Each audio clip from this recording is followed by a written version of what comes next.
It's Tuesday, September 16th, and you're watching the Hammer Daily here on the Hammer Betting Network, presented by FanDuel. Quick shout out to Caustic Arrow, by the way, for a great intro song. It always gets me hyped up every single time, and I hope it gets you hyped up as well. Up. Also, happy belated birthday to him. It was his birthday yesterday, and Rob didn't even order him a pizza. So rude. Albert got a pizza, but not Caustic. Oh, man. Inside baseball stuff here. If you missed out on our Forward Progress Live watch along, you would get it. But anyways, let's talk about today's show. Let's not talk about yesterday. I'm your host here, Jason Cooper, alongside, of course, you saw Moretto, Jacob Gramegna. We're going to be running through a great show for you today. We got 3 great guests, as per usual, on the Tuesday show. We're going to start off with Flup, Chris Dierkes. He's going to come on. We're going to talk some NFL futures, recap what he talked about last week. Some good, some bad. Don't worry, I'll give him shit for the bad. But I'll praise him for the good as well. I think he's earned it. And then we have Alex Moretto jumping on. Talk some hockey futures. Going to look at some awards markets. Probably make fun of him for liking the Habs. Something along those lines. And then Rob's going to come on. A lot of injuries in the NFL this week. A lot. So we're just kind of going to parse through, take a look at some lines for week 3. And, yeah, we'll see where we think the market is going. Because there's injuries, but there's also guys who are questionable. Jane Daniels, we don't know what's going to happen to him. How much is Joe Burrow worth to a spread? J.J. McCarthy being out. Is that an upgrade for the Vikings? I think it is. I'll talk with Rob. I'm not even kidding you. Well, I'll talk with Rob about that a little bit later. Maybe ask the Beak, he'd agree with you. Oh, the Beak would definitely agree with me.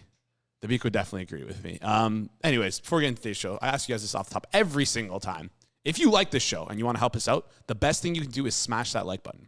The second best thing you can do is tell a friend. And if you're new to the show, hit that subscribe button. And if I haven't earned your subscribe yet, watch the whole show. And if I've earned it at the end, then hit the subscribe button and let me know in the chat. Speaking of the chat, I already see a couple people in there. Rob's in there. He's saying 3 great guests, starting with Flup and Moretto. How does that work? Well, Rob, you're the 3rd guest. You make everything great. So how about that? You elevate the playing field. Anyways, let's talk a little bit about Monday Night Football. Because I made fun of people last night for saying, oh, why are there 2 Monday Night Football games? This is, I don't want to go to bed so late. You're making fun of people. I was making fun of people on the internet. Yeah, I'm like, why? Guys, like 2 Monday Football. Let's do it. I love it. Okay. I'm in for it.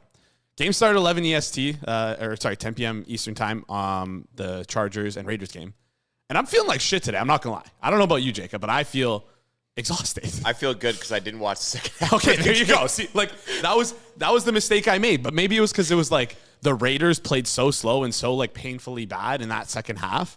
But like, I feel terrible. I wasn't able to go to bed till like 2 a.m. Had to wake up early for the show today. Like, I can't imagine having to wake up and like go work a desk job at a 9 to 5 after that game. It feels there's no way. I mean, it got to halftime. It was like 11:30, and there's just no way. I called it. The funniest part is that the second half of the game felt shorter than normal. Like the Raiders were just absolutely burning clock. Which, by the way, the coaching decisions yesterday made absolutely no sense. We're gonna like D'Amico Ryans like basically running out the clock on himself against the Tampa Bay Buccaneers. That was stupid. Leaving himself 9 seconds on the clock. Worked out, but. No, they lost. Oh, sorry. Yeah, sorry. Yeah. Yeah. No, it didn't work out. Didn't work out. And then also, like the pace of play for the Raiders. I mean, Jeff was in our group laughing because the Raiders they were down 2 scores. They took 7 minutes and 30 seconds on. They got the ball with 7 minutes left in the third quarter, and I think a little later, 5 minutes left. They burned so much clock. Like, what are we doing here? Play with some pace. Play with some pace. You're losing by 2 scores. Play with some pace. So, a lot of head scratchers there. For me. So, I mean, yeah, it wasn't the best. I got to eat. I got my just desserts. I don't know. Made a bad choice making fun of people because now I have to, how many more? How many more of those do we got? I actually don't know. I don't know. If you can look it up for me, it'd be greatly appreciated. But we did have fun last night, though, in that first game. That first game was an absolute blast. The second game was a blast as well if you were in our Discord because, I mean, our Discord, we just launched it yesterday, discord.gg/hammer. Link is in the chat. If you join that, I mean, it was crazy. I will say, if you like NFL, stay in the NFL section. Avoid general chat for now. It is an absolute mess. Don't tell them to avoid something we're promoting. I know, but like, I'm just being honest. Go to it and make it better. There you go. How about that? Yeah, make it better. But I will say, if you were in the Discord before the show, I promoted it on last week's show. If you were in it before the Forward Progress show, I gave a little bit of a little fun SGP out. 55 to 1-ish. Some people got it at 60 to 1. It hit. The run parlay. Mm-hmm. Geno Smith over and rushing yards. And you're saying at halftime it's cooked in the first game. game. Yeah, it was so cooked. But then C.J. Stroud ran what was it? C.J. Stroud, 25-plus rushing yards. Baker Mayfield, 25-plus rushing yards. Justin Herbert, 25-plus. And then Geno Smith, 15-plus. And yeah, big hit. So, I mean, if you're looking for a fun Discord to hang out, avoid the general chat. But, hey, share some bets. We can sweat together. It's a good time. I would join it. Discord.gg/hammer. Link is in the chat. Link is in the description. Link is pinned in chat. And it's going to be in the comment section after the video if you're watching this after the fact. Anyways, let's bring on Flup. He is a one-time contest winner. He's a regular on Circle Back, and he fell for the New York Jets in week 1. Flup, how's it going, my man? Not good. Now that our star quarterback Justin Fields is injured, the Jets are destined for ruin as per usual. Yep. All I can hope for is we get a nice starting quarterback in this next coming draft. All right, fair enough. That's a good place to look. And listen, I don't want to grill you for last week, but I think we have to talk a little bit about last week because you gave out some good. You also gave out some, I don't want to say it not so good, but with the Justin Fields injury, it's unfortunate.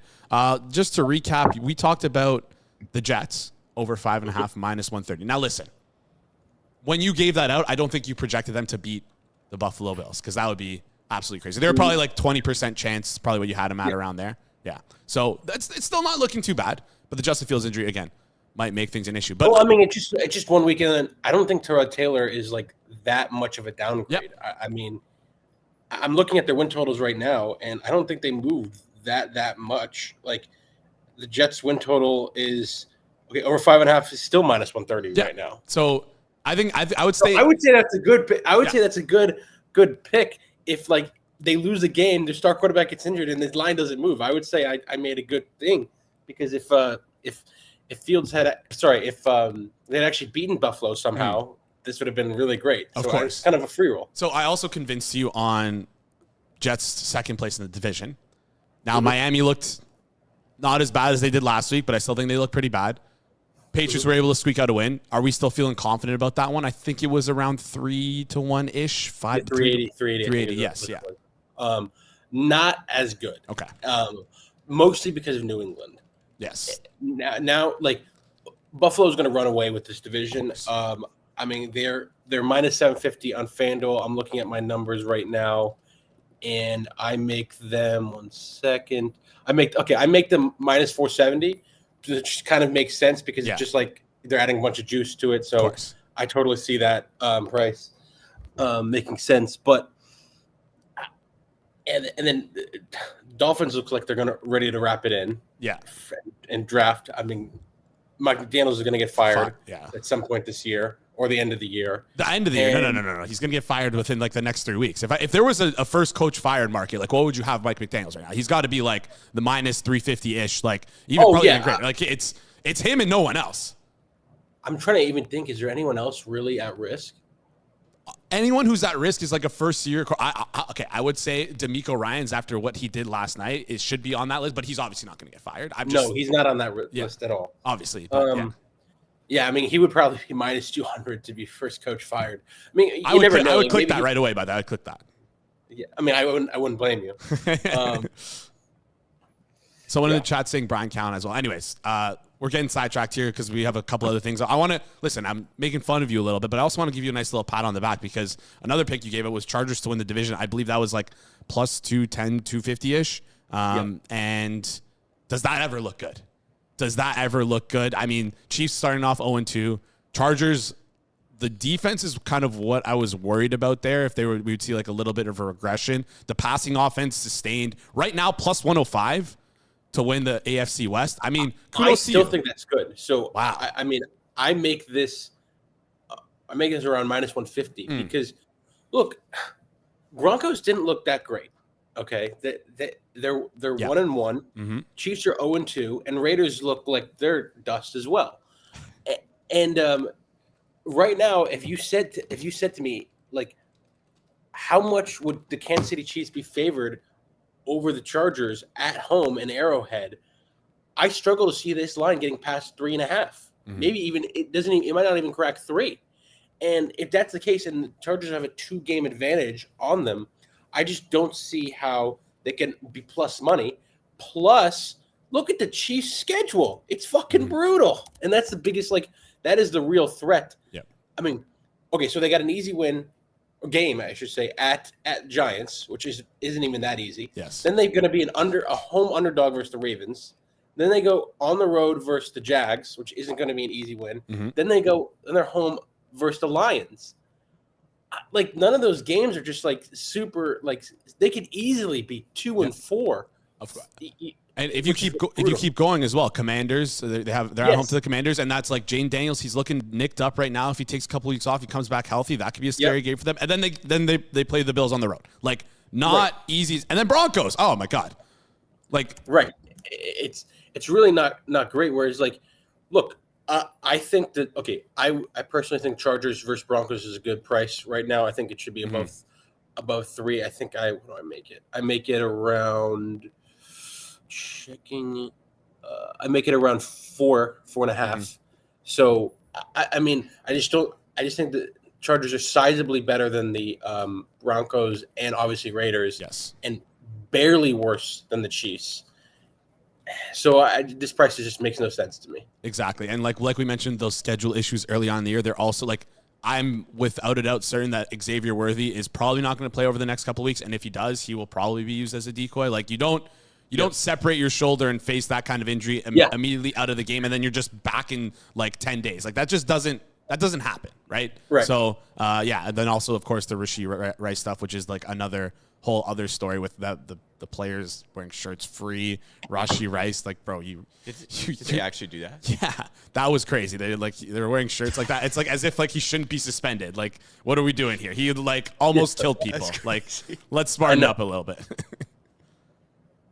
But anyways, so you gave out Chargers to win their division. You like the Chargers against the Broncos. You also like some more Chargers stuff as well. So I'll let you take the floor on them to win the conference. I think also Chargers to win their conference at 8-1 is pretty good as well. Look, I don't think they're the best team in the conference. I don't even think they're top 3. I think clearly Ravens, Bills, and probably Chiefs are the 3 better.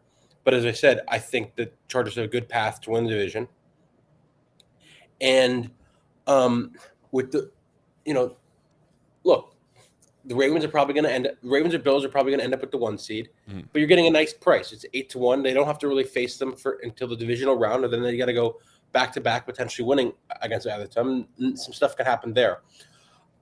And I think the thing that was most promising to me, and why I'm so bullish on the Chargers, was they actually passed a lot last night, which was so nice to see. I mean, I think this is also kind of helped by Amari Hampton not looking too hot.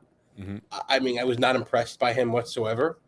And Najee Harris outgained him, which is kind of sad to see. If you draft a guy in the first round, you expect him to be better than a almost 5-year vet running back. So I think they're going to have to lean on this pass more. And they have a great O-line.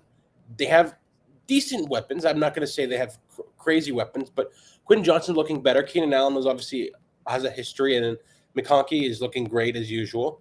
So I think they're going to lean on the pass more. And, finally, Herbert's going to get it to show that, hey, people do grade me as a top 7 quarterback, and I am that good. So it can work out really nicely. And their defense is pretty solid, too. I mean, they've got a lot of players on there. I'm very bullish on the Chargers overall. Mm-hmm. Yeah, I love it, and I love the Chargers picks as well. To win the AFC conference is not too much. I like your division prices there. I think you're right on. Chad is going off right now, though, going a little crazy. I wish we could bring this up here for you on screen. But Mike Vivian in the chat saying you look good, Flop, hair looks good, yeah. I just fucking shit. It's all right. Rob's coming to your fence saying don't make fun of Flop, but Rob would give $1 million to have hair like that, and I think I would agree. Well, you get it cheaper in Turkey. I know, Rob, but $1 million. What?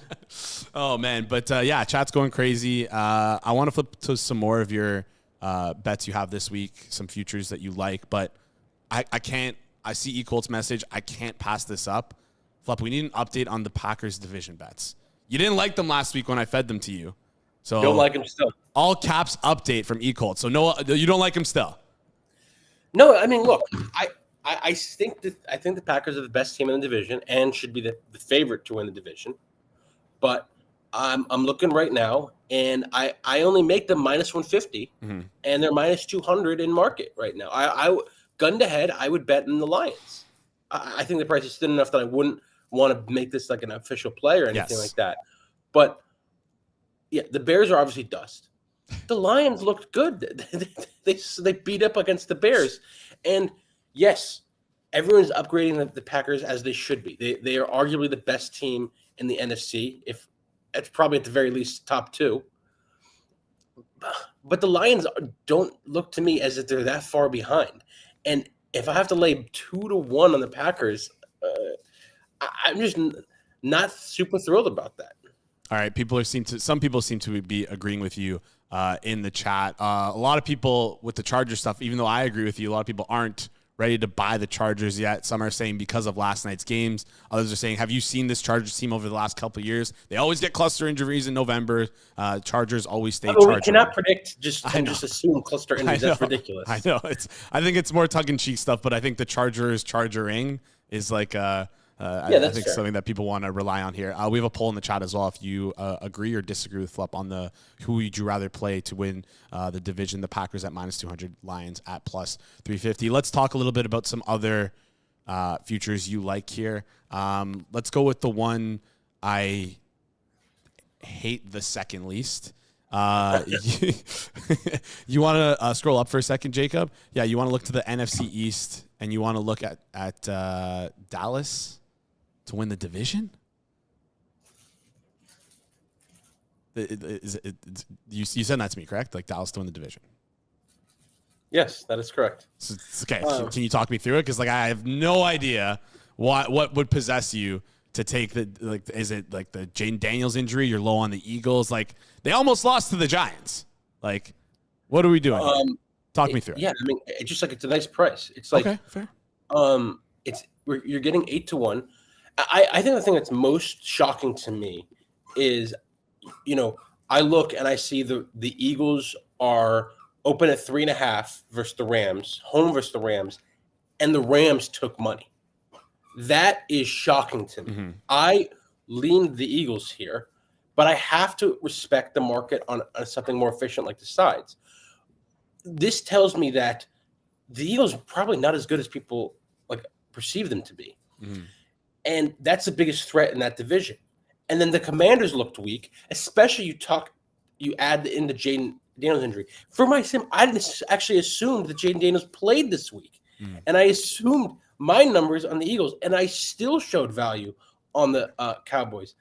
I made it about plus 476, which was a little crazy, but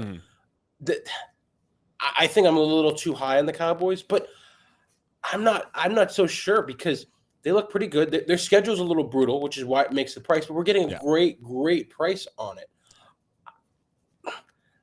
I don't know, overall, yes, they might be worse than the Commanders if Jaden Daniels is fully healthy, but is he fully healthy? Yeah.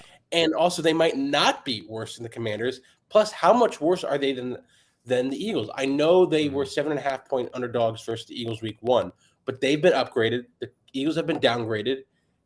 If we played that game now, they'd probably be 6. Yeah. Which is pretty fair. Yeah, no, I think I agree with you there. All right, fine. You convinced me a little bit more on this Dallas Cowboys team because you're right. The Philadelphia Eagles, the offense just so vanilla. They seem content winning, just winning games by one score, by just grinding out clock, not being threatening downfield at all. I think Jalen Hurts had 100 passing yards last game. Obviously they won. They beat the Chiefs, but they're winning in ugly fashions and in ways that I don't like.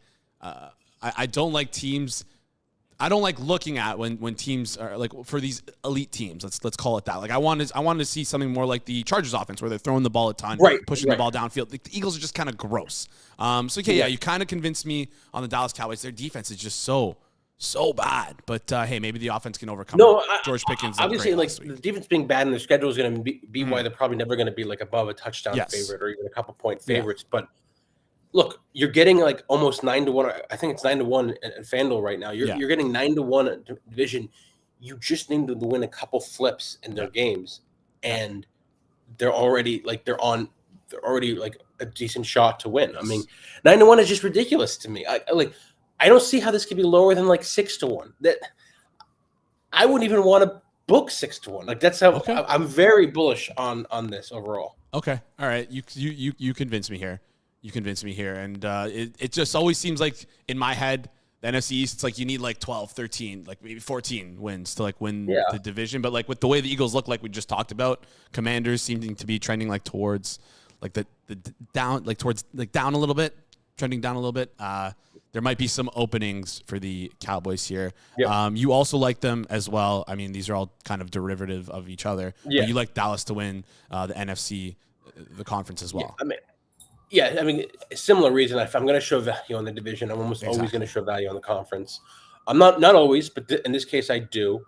I would prefer the divisional play. Okay.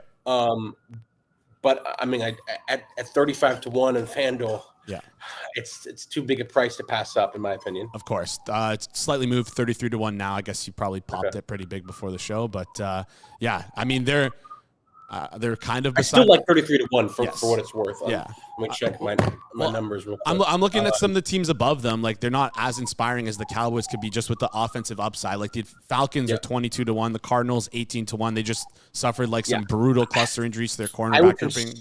I like them better than. I would conservatively make this like 24-25-1. So I'm happy to bet anything above 30-1. All right.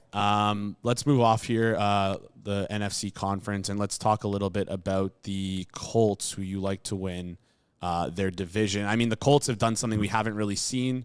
I think it was in the modern era where they, I believe they haven't punted in 2 games, which has never been seen before in the modern era. Now, listen, the Saints last year started out the gate against 2 relatively weaker defenses, looked like to be a pretty potent offense. We saw that flip almost instantly in the coming weeks for that Saints. Could that happen with the Colts here? I mean, seeing them to win the AFC South is like very shocking to me, although Jacksonville at plus 200 and Houston Texans plus 250 are very close behind. Colts plus 135, sell us on it. Yeah, so I think last week I gave out the Jags to win the division, or at least I said I liked it. So I'm just cornering the market, pulling a GRP right here. I think this is more of a anti-Houston play because I still show value on the Jags, these numbers. So this is just I don't like Houston, and I think and I think the Titans are kind of dust. And look, everyone talked about how great the Broncos defense was. It has to be a lot of signal that they didn't punt versus them at all. They did very well. They were efficient with the ball.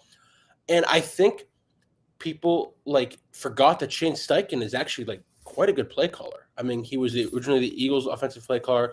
He was dominant there. They had a great scheme there. And people had Anthony Richard had people thinking that Shane Steichen kind of sucked. He doesn't. He's quite good. He's a top 10 play caller. And Daniel Jones is not some elite quarterback, but he's competent enough to be effective. Yeah. All right. You kind of sold me on that. And I think, did I say that I said the Saints played 2 bad defenses? I can't believe I lumped in the Dallas Cowboys the Denver Broncos as a bad defense. You got to call me out there on that one, chat. You have to call me out there too, because that hold me accountable for a second. I can't believe I did that. That was pretty embarrassing there. But the chat is going crazy right now. Robert Clips is saying that you have some beautiful crown molding up there. Thank you. Mike Vivian, this guy's a young GRP. Let's get to the sharps like Moretto. All right. One more. Let's pump the brakes on that. Whoa. 2 more quick picks before we have you out the door here. This last one, let's go with the Bengals first. You want their win total under 7.5 plus 150. I feel like, I guess you're down on Jake Browning a ton because it seems like in the past, I think it was 2 years ago, felt like maybe people were a little too low on Jake Browning. But so look, I think it's easy to look good when you haven't planned against him and you have like weapons like T. Higgins and Jamar Chase, who is actually the best receiver duo in the NFL. So he looked very good this game. I'm not going to say he looked bad, but give these defenses a week to prepare. Let's see how good he looks this week. Let's see how good he looks in 3 weeks. There's a reason why Joe Burrow makes all the money he does. It's because he's freaking good. And I just think Jake Browning is a massive downgrade towards him. And I don't think Burrow's coming back. I see. Oh, he's got to be at least 3 months. He's out for the season. Yeah. It's done. If Joe Burrow came back week like 14, okay, this is probably a bad bet, but I don't think he's coming back at all. And people did not upgrade or downgrade enough. Okay, I think that's fair to say. Plus 150 right now over at FanDuel, under 7.5 for the Cincinnati Bengals. Plus, of course, like even if he has a chance to come back week 14, like you said, are the Bengals even going to be in a position where they want him to come back and a position to like compete for a playoff spot? It might be tough there for them with how poor their defense is, and again, how good Drake Browning is. I've got to run at this point. But, all right. I let you run long there. Chris, appreciate you. You can follow him over on Twitter at FlupNoLied. Chris Dierkes, thank you for coming on. We'll talk next week. He's gone. Couldn't stand another second with you, Jay. All right. Sorry, I went a little long. I was like, I don't know. I just had such a good time talking with Chris. Maybe he doesn't like me though. Chat, you guys are going crazy. Appreciate seeing those chat numbers up. It does a lot for us. Chat hates dude. Chris. Maybe that's why he wanted to get out of here so fast. Yeah. But yeah, I love the NFL. I love talking NFL. And guess what? I love betting on the NFL, especially over on FanDuel, because the NFL is back. And if you're betting on FanDuel this season, here's some things to keep in mind. Number one, celebrate your wins. Whether your same game parlay has 2 legs or 10 legs, always use your legs to celebrate appropriately. Or if you're a quarterback, to run for 25 plus rushing yards. Number 2, no kickoff, no problem. Live betting means the next play could be your play. And number 3, if you're a new customer, bet $5 and get $300 in bonus bets if you win. And now you're ready to play your game on FanDuel, an official sports betting partner of the NFL. Visit FanDuel.com/forward progress to download the app today and get started. Please play responsibly. You must be 21 plus and present in select states. For Kansas in affiliation with Kansas Star Casino, or 18 plus and present in DC, 19 plus and physically located in Ontario, or 18 plus and present in DC, Kentucky, or Wyoming. First online real money wager only. $5 deposit required. Bonus issued as not withdrawable. Bonus bets which expire 7 days after receipt. Restrictions apply. Gambling problem? Call 1-800-GAMBLER or visit rghelp.com. Call 1-888-789-7777 or visit ccpg.org/chat in Connecticut, or visit mdgamblinghelp.org in Maryland. Hope is here. Visit gamblinghelplinema.org or call 1-800-327-5050 for 24/7 support in Massachusetts, or call Hope is here. Visit gamblinghelplinema.org or call 1-800-327-5050 for 24/7 support in Massachusetts, or call 1-877-8-HOPE-NY or text HOPE-NY. In New York, call Connex Ontario 1-866-531-2600 or visit connexontario.ca. Chat, you're distracting me. Simmer. You know, I in my head, I was expecting the same line. I think the old one, I have it memorized. Yes. And that's how it kind of flows. It throws me off. Yeah. It throws me off. But it's all good, because up next we have Alex Moretto coming on. Sorry, I made him wait a little bit there. But he is a tortured Habs fan. He is an NHL bettor, and he works over here with us at the Hammer Betting Network. Books the shows. Like, he absolutely cooks for us. Let's hope he can cook some bets up. Books himself as a marquee guest on the show. All right, bring up Alex. Enough ripping on him. Alex, how's it going? Yeah, I booked myself for 12:23 last time I checked, but it is what it is. It is what it is. We are delaying the inevitable. We are trying our best. Ran a little bit late. It worked out all right, because I saw Flup's hair, and it actually gave me a little bit of time to go and put some water in my hair, so I didn't have the same fiasco over there. So it worked out all right. All right, water instead of gel is crazy work, but nevertheless, we'll get into it. Mike Vivian in the chat saying, "Thank God you're here. The Sharps are here now." So it's good to see a lot of hashtag free Albert, free edge work, save edge work. This is edge work now. This is edge work now, especially the segments when you come on. All right, let's talk a little bit about. You want to talk? Okay, so there's a couple things you want to touch on: some point totals and some Calder stuff. So let's start off with the point totals. If we can flip over to FanDuel, Anaheim Ducks were one of the worst teams in the league last year, but you seem to like their over. Is that just because you feel like the number's too low? Are you like higher on this team? Like, what? Tell me a little bit about why you're higher on their team points this season. Well, typically when you like an over, it's because you think the number is too low. Okay. So I'll start with that. I definitely do think the number is too low. I am planting my flag in the Ducks this year, though. This is like the team that I'm going to be banging my drum on all season. A couple years ago, it was the Predators on Edgeworth. We were all Predators, and we had a fun time with that. It worked out well. They ended up making the playoffs, so hopefully we can have a similar fate here with the Ducks. I just don't think the market is pricing this team correctly. There's a few things they're not properly accounting for, like the first of which is the coaching change. Obviously, Joel Quenneville is in now. I think he's one of the best coaches in the league.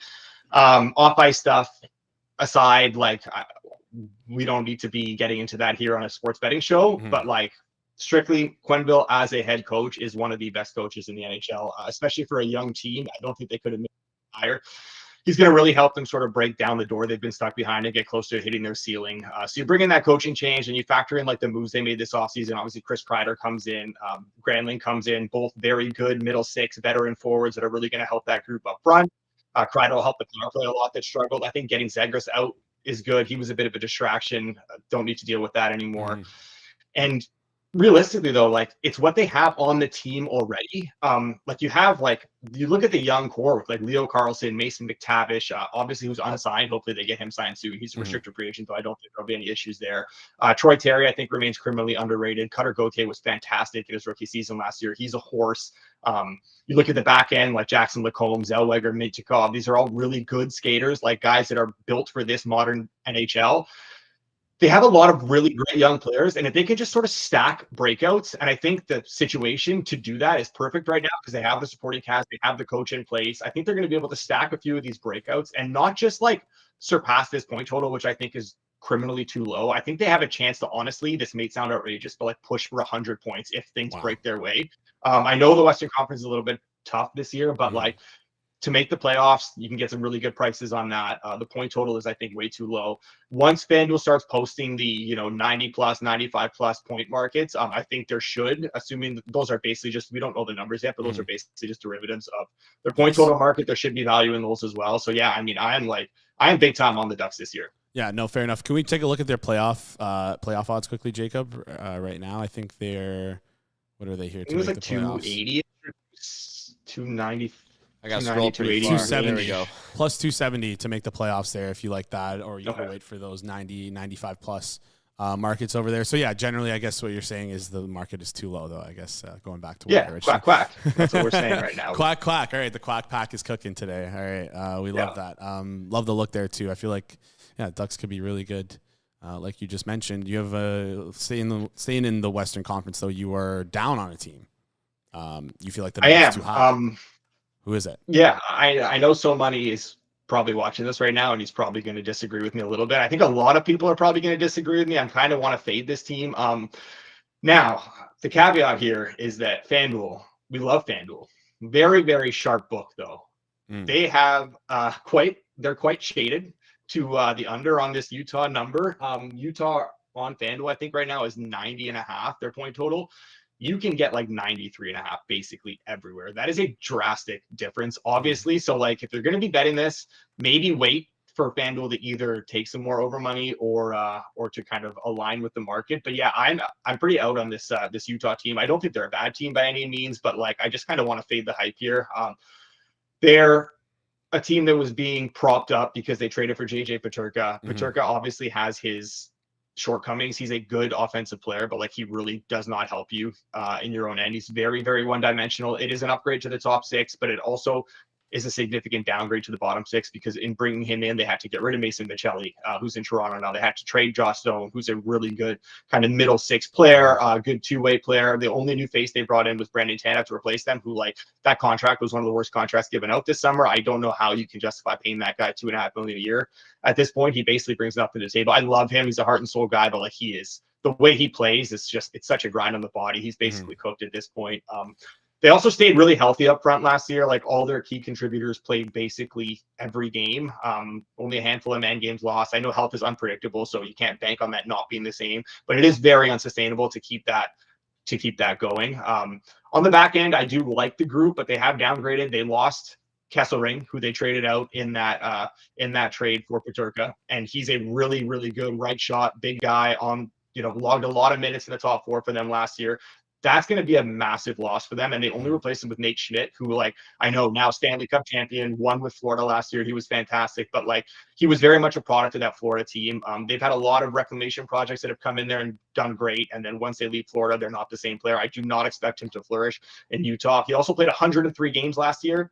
At 33 years old, someone who has struggled with injuries his whole career, that is extremely unsustainable. I would be very surprised if he's able to play a full season and play at the level he was able to play at in Florida. And then you look in net where they had Vejmelka, who was very good last year, but like they rode him into the ground. He started 28 straight games after the Four Nations break, which we talked about a lot on Edgework. That was insane. We started to really fade him down the stretch, and he faded down the stretch. He just could not keep up that level of play. And now you look at their backup, they brought in Vitek Vanacek, who was terrible. So you're either going to ride Vejmelka into the ground again and let him fade, or you're going to rely on Vanacek for like 30 plus starts, which is not going to go well. If you look at 90.5 is I think maybe a bit fair. I do have him coming in closer to like 89, 90 points, but like 93.5 where the market is at is way too high in my opinion. That's like a playoff team. I do not think this is a playoff team. I think the West is drastically improved. I just talked about Anaheim. I think the Canucks are going to be a lot better this year. The Kraken got better. Flames and Wild are right there competing. So yeah, I'm just very much fading the hype on this Utah team. Yeah, very uninspiring bottom six there as well. Like you mentioned, like they're going to need to score goals with that goalie tandem, and like obviously their top six should be able to score, but like the secondary scoring is going to be like a real head scratcher for me because I'm like looking at their bottom six, I'm like, who's going to score for them here? It seems a little tough. All right, let's flip over before I let you out here. Talk Calder quickly. Let's head over to the awards markets. Talk Calder because I mean, famously on Twitter, as the chat knows. You're pretty high on, is it Demidov? Yeah, you're high on Demidov to win the Calder. I think you said it should be like minus, what number did you have it to? I think minus 280. I think is what I said here. No. So let's bring him up. Not quite, but let's bring him up right now and let's see what's he priced at right now, Jacob. If we can head over to the awards market. Yeah, Demidov's plus 190. Plus 190. There we go. All right. So yeah, talk me through that. Yeah, I mean, look, I'll keep it short. I could talk about Demidov for an eternity. Realistically, I don't think anyone wants to hear me glaze another Habs player for the next 10 minutes. But like, this has nothing to do with the fact that he plays for the Habs. This is the fact that he is just like a generational talent who has been playing against men for a while now. What he did in the KHL last year was basically unheard of. He set a record for most points by an under 20 player in KHL history. He beat Kaprizov's record of 42. He's lapped Michkov. He's lapped Kuznetsov. All those great Russian players that have come into the NHL. He is surpassed all of them. And he did it for a SKA team who was coached by Rotenberg, who is like notoriously very, very tough with young players. He did not give Demidov much ice time. Demidov beat Kaprizov's record, averaging under 14 minutes a game. Kaprizov was at 16 when he did it, and he got half the amount of power play time as Kaprizov got. So, like, he's just, his skill level is off the charts. He's going to come to Montreal now where he's in a really good situation. He's going to get basically all the opportunity you could want. He's going to be on playing top 6 minutes. He's going to have a ton of ozone starts because they want to shelter him in that regard. He's going to be playing, power play 1. He's going to be walked right onto that unit, which is a very good unit all of a sudden with Hudson back there and, Suzuki and Caulfield and Laine. They have a ton of options. So he should be able to rack up points in that regard. We saw in his cameo late in the season what he was able to do. Even in the playoffs, his game translated well. He's honestly, I don't think it's a stretch to say he's got top 20 skill level in the league right now. Obviously, that doesn't mean he's a top 20 player in the league right now. There's a lot more that goes into that, but like just pure raw skill, he is like a human highlight reel. He's going to be plastered all over social media, doing it in like the mecca of hockey in Montreal, and he's going to get just a ton of recognition for that, put up a ton of stats. And I think it's a decent field that he's up against, but it's not like there's no one that is like a Celebrini or like someone like that who's going to have to compete with. There's a lot of just like good NHL players, but no one great. He's like very much in a tier above all of them, and he's already proved he can do it against men at the top of his game. So I honestly think this is like good to like even money. He's just head over heels better than the rest of his class. All right. Like I seem to agree with you. I don't think this Montreal Canadiens team is very good. So he'll definitely have some playing time opportunity there. So that's pretty massive when you're considering rookie of the year, but also like like you mentioned, the highlight reel stuff being plastered all over social media. I do agree with you. He is a high skilled player, very skilled, but yeah, like that is such a big thing for awards markets, getting that exposure, right? Like we need everyone to have the eyes on him, and I think he'll be able to do that, like you said, in Montreal, playing top 6 minutes on the power play, has the skill. Good case to be made there. A lot of people don't like this in the chat, though. People are saying Misa, Zeev, Cliff. Misa might not even make the team. I'm don't shoot the messenger. I'm just the guy. I'm just here letting you know what the chat has to say. But yeah, we appreciate those chat messages. So yeah, plus 190. I wonder if we can maybe get a yes/no market on FanDuel, because it seems like people want to bet the no on that in the chat. But it's all right. You and I, Moretto, we're going to be driving down that. Maybe just DM me. That's all. No. We're kidding. We don't do that. But yeah, maybe me and you can drive down that Ivan Demidov price. But yeah. All right, I like that look. Alex, appreciate you. You can follow Alex on Twitter at AlexJMoretto. Yeah, we'll talk soon. Yeah, appreciate it, Jason. All right, see ya. All right, that was Alex Moretto giving us the little Edgework segment that the people have been clamoring for. And if you've been clamoring for it, do us a favor, smash that like button because it goes a long way. And likes are doing much better today than they were yesterday. Before we bring up Rob, we often see Rob on Forward Progress, but he's on this show sometimes. But if you want to see more of Rob on Forward Progress, you can find him on the Thursday Best Bet show. But today's Tuesday, and guess what? If you haven't heard the news yet, we have a Tuesday Best Bet show as well. Flup No Lie is going to be on there. Chris Dierkes, who was on here earlier, alongside G-Stack George and Judah. They're going to be giving out 3 bets each live today, 5 p.m. Eastern. Yeah, you're not going to want to miss it. I think it's a good little show we got there. I think it's better than the Thursday show, honestly. What do you think, Jacob? Well, I produce it, so I would say it's better. All right. Jury's in.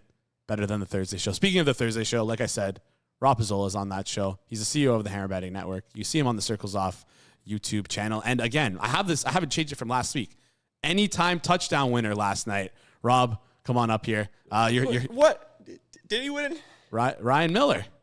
He did not win that.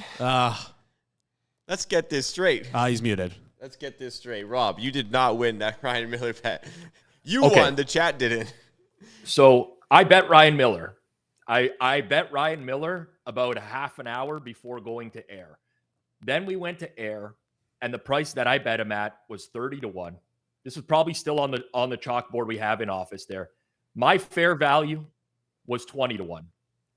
And we pulled up the FanDuel price at that moment, and he had already been steamed to 16. So I said, don't chase this price. But everyone did. And I'm not going to, it's not going to count towards the record. But you know what? I won Ryan Miller, and about 90% of the chat won Ryan Miller. A lot of people in the chat did. You did win Keenan Allen, so you did win a TD bet yesterday. Yes. I mean, we won Keenan Allen. We Rashad won White. Baker Mayfield live, 25-plus rushing yards, plus 300. Like, this is the second stream in a row that it was an absolute banger. I hope people remember this when I inevitably go like 0-6 at some point or another. But, yeah, it was a good night. I can't complain. And I did win Ryan Miller. I just want to make it very clear. Price is everything, though. You can't tell people to take something at 16-1 that was 30-1 a half an hour earlier. Yep. That's a fair way to go about things. We can talk all day about the last night's show, but we got some more business to get to. A lot of injuries this week in the NFL, specifically quarterback injuries. We've seen some market movement as well. I want to start off though with Jaden Daniels because he is the biggest question mark I think heading into this week. The line will move a lot either way depending on if he's in and if he's out. So if he's in or if he's out, where do you see the line going right now for this Washington game? Yeah, so I think typically when you get news like this, you end up where a quarterback is like questionable, so to speak. You end up in like a middle ground sort of range where people take an early opinion. But if Jaden Daniels ends up being out, we're probably looking at this number coming down onto 3, maybe even lower than that. I doubt it though. And then if he ends up being ruled in, this number is going to skyrocket back up. Like the look ahead on the game was roughly 6. Mm-hmm. I don't know that we'll get back to 6, but at least 5.5 in my opinion. I really struggle with pricing certain quarterbacks, and I just want to be completely upfront and honest with the audience. Marcus Mariota is definitely one that I've always struggled with. Arbitrary sample size, but if you kind of look at him when he's been in a backup role, let's say like since COVID started, 419 plays. His EPA per play is pretty much on par with Jaden Daniels in that span. His success rate is almost 52% as a QB. He's come into several roles as a backup, and he's kept that offense humming, right? Mm-hmm. And this is not to say Marcus Mariota is Jaden Daniels. He's not. But I think he's a very, very suitable backup quarterback. The biggest issue I'd have is the offense around them and what the play calling has been. I think Kingsbury had a horrible game on Thursday against Green Bay. But, Yahoo did an article in the offseason about like what the downgrades are for each. They asked a bunch of odds makers, what's the downgrade for every single player? Jaden Daniels to Marcus Mariota was 4.98 points, the average odds maker. I don't necessarily agree with that. Mm-hmm. I think Mariota is more than serviceable, can run this offense. So I'm actually hoping that we get a situation where Daniels is out for a week, market reacts, and maybe we could get a more favorable price on Washington because this guy's just been solid in a backup role. Veteran, does a lot of the same things that Daniels does, maybe a little bit more poorly, but that's kind of the way that I'm looking at this one, Jay. Yeah, no, I think that's a good idea right there. Just kind of wait and see. Try and be by as close to your computer as you can. React to that news. If Jaden Daniels in, you probably want to scoop up that -3.5 right away. But if he's out, let's just play this game quickly right here. If I say 2.5 -110, are you instantly clicking there? Yeah, I probably will. Okay, at that point. I think I'm in the same boat as you. I don't know if we'll be able to see that if Mariota is officially ruled in, but if he does, I think I'm with you there, Rob. I think it's going to be a race to the button. Let's move on to Cincinnati because obviously they lost Joe Burrow. Word right now is that he's going to be out for 3 months. We talked a little bit about it with Flup. What do you make on the market movement on Joe Burrow's value to the spread from him to Jake Browning? Right now, Bengals +3, -115 on the road to the Vikings. Too much of a move, too little of a move? It's tough to say. We saw Jake Browning a couple of years ago. What do you make of it? Okay, so this game in particular is very, very challenging because it's not just the downgrade from Burrow to Browning. It's how do you also include all the injuries that the Vikings have in this game as well, right? And the quarterback situation, but offensive line, we don't know if Darisaw will be back. I suspect that he might be. Ryan Kelly's got a concussion. The defense is in shambles, injuries all over the field. So there's a lot of things to parse here.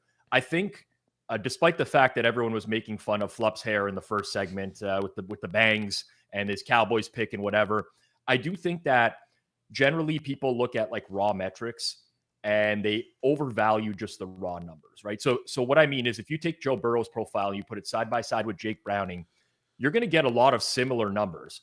And a lot of people are going to say, well, Browning runs the offense just as efficiently as Burrow. If you just strictly look by adjusted EPA per play, you could, and you just use that metric, Burrow to Browning would be just about a 1 point downgrade. Do I think it's a 1 point downgrade? No, because what tends to happen over time, especially with backups, is the more and more that they are seen, the worse and worse their efficiency tends to get over time. And I think that's a good point that Flup made. Now, again, I'll reference that Yahoo article where they had Burrow to Jake Browning as a 5.6 point downgrade. No, it's not 5.6. But we're somewhere in between there. What Browning will do is he will try to push the ball. His turnover-worthy plays will be higher. His interception rate will be higher. He does try to fit it into tighter windows. He doesn't give you unlock as many explosives as Joe Burrow does. And I also wouldn't trust him as much on late downs as Joe Burrow. But we're looking at somewhere in between there. It's definitely a downgrade. I don't think Browning is going to come in and the offense is just going to be humming for the remainder of the season. More and more tape on a backup quarterback is going to hurt him. But there's just so much to parse in this game, Jason, that it's not just the quarterback situation. It's everything that's going on. Yeah, I think it's pretty interesting because, of course, J.J. McCarthy also out on the other side of the ball. But, I think I can make a case that Carson Wentz, with the current version of J.J. McCarthy, might be, equal to or maybe, a slight upgrade over J.J. McCarthy simply because, we've seen – Kevin O'Connell do some pretty magical things with backup quarterbacks because he's asked them to do certain things, and I don't think he would bring in a backup quarterback who he wouldn't be able to ask him to do those things, right? And it seems like the way they were running that offense the last 2 weeks was pretty vanilla and like kind of had the training wheels on for him. Yep. So like you kind of slightly take those off a little bit, let Carson Wentz in 2025 throw the ball a bit. Maybe we see a better offense here. Would you agree with that take that like McCarthy to Wentz is like an upgrade for the Vikings, whether it be like very small or neutral? No, I wouldn't. Okay. So first and foremost, I think in the NFL, coaches will do whatever they can to play the players they think are going to put them in the best position to win. And I understand that they invested a lot of draft capital into McCarthy, but if Wentz was better, he would likely be starting. Okay. I mean, we see coaches do this all the time. We saw the move to Daniel Jones with Steichen. So that's the first thing I would say there. The second is, I don't know what people like. Carson Wentz is not good. Like if we just look at a very large sample since 2020, he has over 1,200 plays, 44% success rate, minus 2.9 CPOE. I mean, if you just compare those numbers to an average starting quarterback in the league, he's like 4 points worse. Now, I don't think McCarthy's an average quarterback. I think he's lower on the scale, but I definitely think that there's some sort of downgrade there. With that said, yeah, maybe Wentz comes in, plays a good game or possibly two if he needs to, and can like stabilize the offense a little bit. But I think at this point, we know what Carson Wentz is. He's a backup in the league, has no starter potential at this point, makes a lot of boneheaded plays, will force things on third down, bad sacks, flipping the ball to people and things of that nature. So I would definitely not argue that it's an upgrade or that it's even at this point. But I will say, you do bring up a good point about the training wheels on McCarthy, and maybe going to a veteran, KOC does open it up a little bit more, because I think the biggest issue with the Vikings offense has not been the play of JJ McCarthy. It has been the play calling where he is, they're constantly running on first and second down, forcing third and longs. Like this is not what you want a rookie quarterback to have to deal with regularly. So, yeah, I'm not with you on that one. I do think it is a minor downgrade. That's all right. No, I think that's fair opinion to have, and also maybe the Aaron Jones injury as well forces them, like you mentioned, to throw the ball a little bit more with like how thin their running back grouping is as well. Ty Chandler also on IR. Let's flip over and talk the San Fran game this week, because last week we saw like some pretty big movement on San Fran. I think it was like around 6, went all the way down to 3.5. 3. We saw 2.5 at one point for San Fran. Quickly, what did you make about the move that move last week from Purdy to Mac Jones? And then before you get into that, Arizona as well. They are also dealing with a ton of injuries here. Cluster injury at corner. Will Johnson, Max Welton, Garrett Williams all left the game last week. I feel like the market's too low on San Fran considering the cluster injury at corner for the Cardinals this week. -1.5, -105 at home. Are you in agreement with me? And like, what was your reaction to that movement last week when you saw that 2.5 pop for San Fran when Mac Jones was ruled in? Yeah, so like I was definitely on the wrong side of the market there. I did not expect that. I did not expect Saints money. I do think Mac Jones is serviceable in this offense because a lot of it is scheme related. But, similar to any other backup quarterback, the more and more that they play, I think the less and less efficient they will be. So that's something to keep an eye on. Arizona now has some game tape of San Fran running Mac Jones in that offense. The cornerback situation for the Cardinals is about as bad as I've seen. There's 2 teams in the league that are like a disaster at corner. Arizona right now and Miami would be the other. And I talked about this on the Sunday reset on Forward Progress with Clive on Sunday night, but the over in San Fran were just like kind of auto bets in the early going there, just because of that cluster injury and waiting to see how it's going to play out. I will say the only reason I don't think it's like you need to immediately bounce or jump in on San Fran right now is like they're also dealing with significant injuries on offense. Their left guard, Ben Barch, is not going to play this week. He was in a walking boot after last week's game. They lost Kyle Juszczyk to a concussion, which like normally I wouldn't even point that out. But with Brandon Ayuk, DeMarcus Robinson, George Kittle out, like they're just losing more and more weapons. So at some point it does start to balance out. It's like the other team doesn't have corners, but can you exploit the fact that they don't have corners? And we're starting to get into that territory as well. So ultimately, it's definitely San Fran or nothing for me at current market price. But I don't think it's like clear cut at this point. Okay. All right. I think I'm in agreement with you on that one as well. One more cluster injury I want to talk about is the Carolina. They experienced some injuries to their O-line. I believe their right guard and right tackle both got hurt last game. We saw, I think they opened at like 4.5 against the Falcons on FanDuel, but there's 5.5s out there right now. Do you think as the week goes on and we get more information on their O-line and they're not playing, do you think we get closer to like 6.5, or is this number around where you expect it to be? So my guess would be that if it goes anywhere, it goes back towards Carolina. Okay. I think these injuries are now priced in. So I'll just correct you. It's their center and their right guard. So Austin Corbett's their center. He's on IR now, as is Robert Hunt, their right guard. Mm-hmm. And the way we saw Atlanta pressure Minnesota on Sunday night, there's no real reason to be optimistic about the Carolina offense this week. And it's no surprise that the Falcons have taken a bunch of money. But it's like, where are we going to draw the line? And especially if AJ Terrell comes out tomorrow with a DNP or potentially Thursday, I think you could potentially see some buyback on the Panthers here, because this is a pretty steep price relative to where these teams were power rated going into the year. And I think a lot of people are still very much anchored to the priors. I don't know that I'll get involved in this game. I do think that the Panthers are pretty bad at this point. And the Bryce Young, the heroics we saw in the latter half of last year, they look very fraudulent at this point. So if anything, I could see some interest in the under here as well on my end. I haven't touched anything in this game. The issue I have is the Panthers' run defense is so piss poor.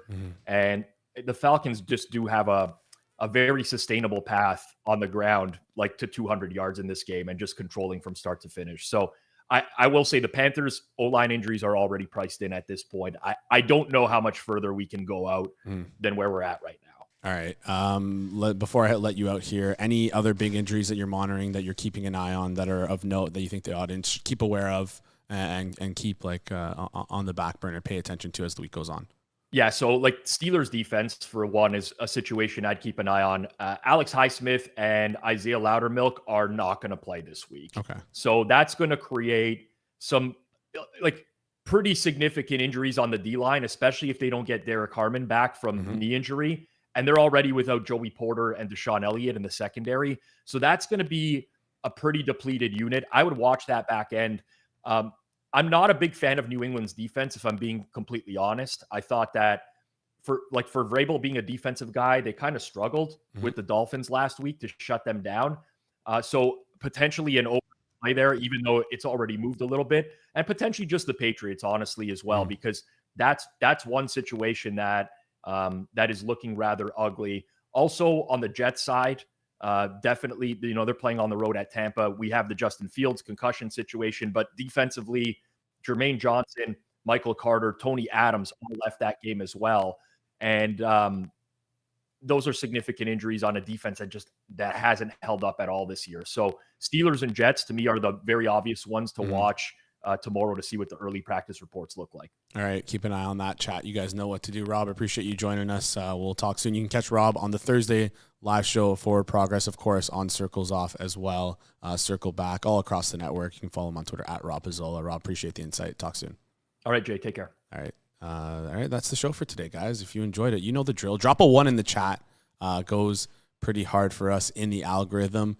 Before we head out, though, I want to quickly talk to you guys about BetStamp Pro, because it's the odds screen that is trusted by pros to win at scale. And for the first time, you can unlock the standalone main market screen without the full props package. If you're serious about winning in today's betting markets, you need tools that give you an edge. The BetStamp main market screen delivers professional grade access for just $99 a month when billed annually. It's built for speed and precision, tracking 150 plus sportsbook and powered by BetStamp's industry-leading true line, showing you the real numbers so you can move first and move confidently. Because you're listening to The Hammer, you're not getting the standard 7-day free trial. You're unlocking a full 14-day free trial to put it to the test. Don't wait. Scan the QR code on now or click the link in the description to claim it today. And you're probably going to want to keep an eye on that BetStamp Pro screen if you have it, because a lot of injury movement we'll see, like we talked about with Rob, in the NFL. So keep those screens open and react accordingly. Chat, appreciate you guys. You guys did a great job today. You're absolutely killing it. If you can do me a favor, get those like buttons up. And as well, you're going to be redirected to our Forward Progress show on Tuesday, which is at 5 p.m.